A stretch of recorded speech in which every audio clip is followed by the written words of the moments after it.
Ura da, gu gara. Zaindu komuna, zaindu mundua. Ondasun estimatua dugu ura. Edateko, olgetarako, 11 gauza garbitzeko, eta gainera komunetik behera gure kaka ere urak darama. Nora eta araztegiraino, bertan garbitu eta naturari itzultzeko. Ezinbesteko zerbitzua ondo biziko bagara. Horrexegatik zaindu behar ditugu darabiltzagun urak. Balzenekien egunero 100 kilo hondakin botatzen ditugula komunetik behera.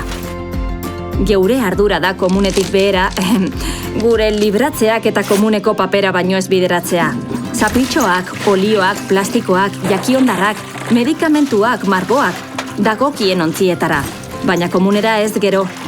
Gutariko bakoitzak keinu txiki hori egingo bagenu, odietako mustroa ez litzateke hasiko. Eta urek erabat eskertuko likukete.